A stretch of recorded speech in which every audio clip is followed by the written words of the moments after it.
છીએ ડુમસમાં ફરવા. ડુમસ આવ્યું છે સુરતમાં. અમે આવ્યા હતા 4 જણા, તન્વી અને પપ્પા ને નિધિ અને હું. રૂમ જો તે માણસો બહુ ઝાઝા હતા. પાણી પણ બહુ મસ્તીનું હતું.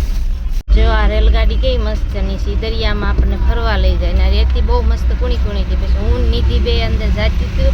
અમે દરિયામાં પગ હાથ પગ ધોવા ઉપર જો નીકળ્યું બલૂન, કેવું મસ્તનું બહુ મોટું બલૂન હતું. બહુ મોટું બલૂન હતું. પછી અમે હાલ્યા આગળ દરિયામાં હાથ પગને ધોવા. જો પબ્લિક કેટલી છે. પછી અમારા સંપલ કૂદતા હતા, અમે સંપલ કાઢી નાખ્યા. રેતીમાં બહુ કૂદતા હતા સંપલ. હાંડિયા જો બહુ મસ્ત હાંડિયા હતા.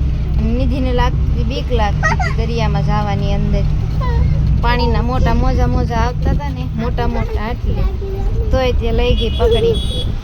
પાણી બહુ ઠંડુ હતું. અંદર પગ કૂદતા હતા રેતીમાં, પણ બહુ મજા આવતી હતી. નિધિને બહુ બીક લાગતી, તોય હું તો પરાને લઈ ગઈ પકડીને અંદર ધોવા. ત્યાં તો તન્વીને ભળી ગઈ. તન્વીને મજા આવતી હતી. નીચે ઉતારી તન્વીને, ત્યાં તો તન્વી તો બહુ મજા આવી. અને ઠંડુ ઠંડુ લાગતું હતું. રેતી નીચે કુણી હતી. પાણીના મોજા પણ બહુ મોટા આવતા હતા. નિધિને અમે બહુ મોટા આવતા હતા, પાછા વળી ગયા. માણસો પણ બધા પાછા વળવા મળ્યા. તો અમે પણ પાછા વળી ગયા. પાછા આવતા જો હાંડિયા કેવો મસ્ત છે હાંડિયો. નિધિના લુગડા પલતા હતા. પછી મસરાઈ દીધા માથે. જો વિડીયો તમારે બીજો બ્લોગ જોવો હોય તો વિડીયોને લાઈક કરી